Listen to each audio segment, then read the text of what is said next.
बिस्मिल्लाहिर्रहमानिर्रहीम। कल आपने देखा कि मगरिब के वक्त बनिगाला पुलिस की बहुत बड़ी तादाद इमरान खान चौक पहुंच गई और यहाँ पे एफसी के लोग भी थे, इस्लामाबाद पुलिस की भी थे। और उसके बाद आपने देखा कि बनिगाला इमरान खान के घर के सामने इमरान खान चौक पे हज़ारों की तादाद में लोग निकल आए। हुआ क्या था और ये इम्पोर्टेड हुकूमत इस वक्त क्यों बौखलाहट का शिकार है, इसकी तफसीलात क्या है और दो तीन और इशूज़ है जिसके ऊपर आपसे बात करनी है। पहले आपको याद होगा कि रिजीम चेंज ऑपरेशन हुआ और रिजीम चेंज ऑपरेशन के नतीजे में पाकिस्तान के ऊपर चोर डाकू मुसल्लत किए गए। इन्होंने हर हरबा इस्तेमाल किया अमेरिका के आलाकार और सहूलतकारों ने, लेकिन पाकिस्तानी कौम ने फैसला किया कि हम खुददार लीडर इमरान खान के साथ खड़े हैं, हम पाकिस्तान का सौदा किसी को नहीं करने देंगे और पाकिस्तान के असल मकसद, पाकिस्तान का मतलब क्या, ला इलाहा इल्लल्लाह की तरफ वो गामजन रहे।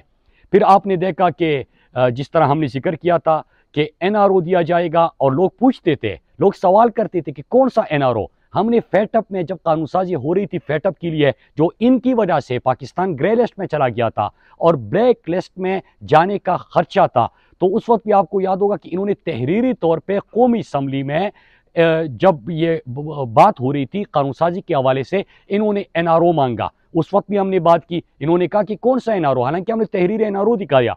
लेकिन जब हुकूमत इनकी बनती है, इम्पोर्टेड हुकूमत बनती है, तो कौमी असम्बली से कानून साजी करते हैं और 1100 अरब जो पाकिस्तानी कौम का इन्होंने लूटा है उसको माफ़ कर दिया जाता है। और फिर आप टीवी पे खुद खबरें सुनते हैं कि फ़लाँ का केस, फ़लाँ का केस, तो जितने चोर और डाकू इन्होंने काबीना में बिठाए हैं इनके केसेस माफ़ कर दिए जाते हैं, पूरी जो इनके बाकी रहनुमा है उनके केसेस माफ़ कर दिए जाते हैं। फिर आप एक और चीज़ सुनते हैं जो इमरान खान साहब ने प्रेडिक्शन की थी कि जो मफरूर और इश्तिहारी इसाक़दार है वो वज़ीर-ए-आज़म के तैयारी में उस वक्त भगाया भी उनको वज़ीर-ए-आज़म के तैयारी में था, और अब एक मफरूर और इश्तिहारी को वज़ीर-ए-आज़म के, इम्पोर्टेड वज़ीर-ए-आज़म के तैयारी में खुसूसी तौर पे पाकिस्तान लाया जाता है। उसके न गिरफ्तारी होती है, न 4-5 साल जो वो भगोड़ा था पाकिस्तान के खिलाफ साजिशों में मसरूफ़ थे, न उनका सवाल होता है, सब कुछ मुआफ़। और वो हल्फ लेता है, हल्फ किस चीज़ का, मुल्क के ख़जाने की चाबी उस चोर और डाकू मफरूर इश्तिहारी के हाथ में दी जाती है। फिर जिसकी लंदन तो क्या पाकिस्तान में भी कोई जायदाद नहीं, उसको बरी किया जाता है। हालांकि आज भी पाकिस्तानों को याद है कि इसने कहा कि मेरी लंदन तो क्या पाकिस्तान में भी कोई जायदाद नहीं। फिर वो भाई सामने आए, कहा कि अल्हम्दुलिल्लाह हमारे हैं, बेनिफिशियल ओनर कौन है, यही जालसाज है। वो चीज़ भी सामने आ गई। फिर दो चीज़ों की तैयारी हो रही है मेरे पाकिस्तानियों, एक ये कि मफरूर इश्तिहारी जो पाकिस्तान के खिलाफ जहर उगलता है, जो सनद याफ्ता डाकू और चोर है, उसको किस तरह पाकिस्तान वापस लाया जाए, मैं नवाज शरीफ की बात कर रहा हूं। और दूसरा कि जो एनआरओ है और अमेरिका की को एब्सोल्युटली नॉट कहने वाले हैं, जो इस्लामोफोबिया के खिलाफ करारदाद मंजूर करने वाले हैं, अभी ग्रेटर गेम प्लान में और इन अलाकारों और सहूलतकारों के रस्ते में अगर कोई रुकावट है उसका नाम इमरान खान है, लिहाजा इमरान खान को माइनस किया जाए। आपको याद होगा हमने आपको पहले भी बताया था कि ये केसेस बनाएंगे, फिर आपने देखा कि कभी दहशतगर्दी का मुकदमा, कभी बगावत का मुकदमा, कभी कोई और मुकदमा, 17-18 FIR उनके ऊपर किए गए और फिर तो फॉरेन फंडिंग की बात की गई, उसमें साबित हो गया कि ये तो ओवरसीज पाकिस्तानीज है, उस गुब्बारे से भी हवा निकल गई। फिर तो शखाना की बात आई, उसमें भी वाज़ेह हो गया कि इमरान खान तो पाकिस्तान की तारीख का वाहिद वज़ीर आज़म है जिनकी हर चीज़ डिक्लेयर है, वो सनद याफ्ता, सादिक और अमीन है। और तो फिर क्या बात सामने आ गई कि हो सकता है कि इमरान खान के हाथ में जो हफ्ते के दिन तस्वीर है उसका कलर मुख्तलिफ था और जुम्मे के दिन इमरान खान के हाथ में जो तस्वीर है उसका कलर मुख्तलिफ था, लिहाजा ये तस्वीर डिक्लेयर नहीं हुए, इसके ऊपर ना अहल किया जाए। तो इमरान खान को रास्ते से हटाने की, उनको डिस्क्वालीफाई करने की, और फिर एक शख्स है जिनकी ख्वाहिश है कि एक दिन ही सही इमरान खान को जेल में डाला जाए। अब क्या लंदन में बैठ के ये गुफ्तगू होगी, लंदन में बैठ के ये कोई अपनी ख्वाहिशात का जिक्र करेगा, किसी की ख्वाहिश होगी और उसके लिए कोशिश होगी, इस तरह नहीं हो सकता। इमरान खान पाकिस्तानियों की उम्मीद है, इमरान खान पाकिस्तानियों की रेड लाइन है, क्योंकि इमरान खान के लिए पाकिस्तान रेड लाइन है, वो पाकिस्तान के मफादात के लिए खड़े हैं। तो फिर क्या होता है मेरे पाकिस्तानी, और आज दो बातें मैंने इस हवाले से आपसे बात करनी है कि कल जब पुलिस यहाँ पे बड़ी तादाद में आई, मीडिया में भी आपने देखा होगा, मीडिया के कैमरों ने दिखाया, जो रिपोर्टर्स यहाँ पे कवर कर रहे थे उन्होंने दिखाया कि जिस तेजी से, और आई आपको याद होगा कि इससे एक दिन पहले वो जो सनद याफ्ता जालसाज है उसने कहा था कि बनिगाला जाके, तो क्या ये पुलिस वाले जो है इनके जाती गुलाम है कि इनके कहने पे ये काम करेंगे और फिर पुलिस आ जाती है। लेकिन जब कौम निकल आती है, लोग खड़े होते हैं, तो पुलिस को यहाँ पे जाने पे मजबूर करते हैं। ये पहली दफ़ा नहीं हुआ। इससे पहले आपको याद होगा कि चंद हफ्ते पहले रात की तारीकी में इमरान खान साहब को गिरफ्तार करने की तैयारियां हुई और ये इमरान खान को इत्तला मिली जब पिंडी में हमारा जलसा था। लेकिन इमरान खान को कहा भी गया कि आप यहाँ पे रुके, लेकिन खान साहब ने कहा कि नहीं, मैं नवाज शरीफ की तरह भगोड़ा नहीं हूं, मैं अपने घर जाऊंगा, मैं इस्लामाबाद में ही रहूंगा। फिर वो गिरफ्तारी की तैयारी हुई और लेकिन लोग सड़कों पे निकल आए, पूरे पाकिस्तान में सड़कों पे निकल आए, आपने उसको नाकाम बना दिया।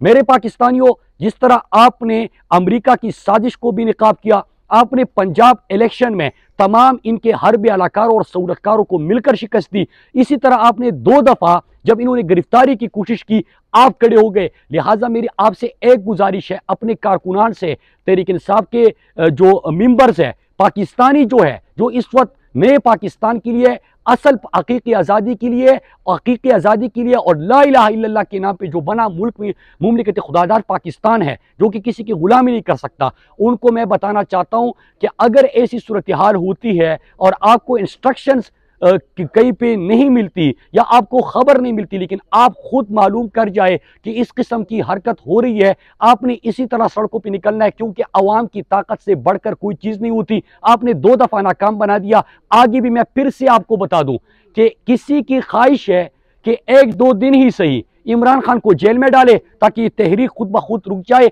और फिर उसको हम तवील कर दें, लेकिन अवाम का रिएक्शन वो देखना चाहते हैं। दूसरा, इमरान खान को डिस्क्वालीफाई करने की भी इनकी तैयारी थी और ये बहाने मुसलसल केसेस है, लिहाजा आपने इसके ऊपर भी नजर रखनी है। और एक मफरूर इश्तिहारी को पाकिस्तान वापस लाने की तैयारी भी हो रही है, उस पर भी आपने नजर रखनी है। कौम का कोई मुकाबला नहीं कर सकता। जब कौम निकलती है तो तमाम साजिशें, तमाम हरबे, तमाम हथकंडे कौम ही नाकाम बना सकती है, जिस तरह आपने 2 दफा इसको नाकाम बना दिया। इसके साथ इस्लामाबाद पुलिस से मैं एक और सवाल करता हूं। आपको याद होगा कि रात के अंधेरे में मोटरसाइकिल मुसल्ला बरदार मोटरसाइकिल सवार मेरे घर आए और उस वक्त मैं था अस्पताल शहबाज गिल के साथ, लेकिन उस वक्त भी आपको याद होगा कि हमने वो जो दरखास्त थी वो थाने में दी, इसके ऊपर बयान भी दिया, लेकिन कोर्ट का अब डिसीजन आ गया है। इस्लामाबाद पुलिस को कहा है कि आप इसके ऊपर FIR तहकीकात भी करें और आप CCTV फुटेज जो है वो भी रिलीज करें, जिसका हमने मुतालबा किया हुआ है। लेकिन कल इस्लामाबाद पुलिस ने एक दफ़ा फिर कोर्ट के ऑर्डर के बाद भी न सिर्फ हमसे दरखास्त नहीं ली, डायरी नंबर नहीं दिया और जो अभी तक कोई वो अदालत की जो तौहीन अदालत के मुर्तकिब हो रहे, उन्होंने अभी तक कार्रवाई नहीं की।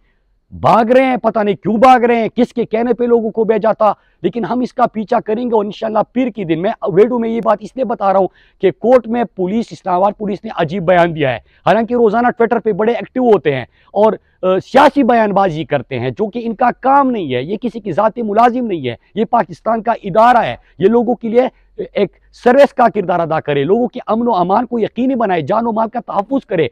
लेकिन इन्होंने अदालत में बयान दिया कि हमें कोई दरख्वास्त मौसूल नहीं हुई। हालांकि दरख्वास्त का आपको याद होगा कि जब इन्होंने दरख्वास्त तो ली, लेकिन दरख्वास्त भी वापस नहीं की और डायरी नंबर भी नहीं दिया, जिसके ऊपर मैंने ट्वीट भी किया और मीडिया ने भी चलाया।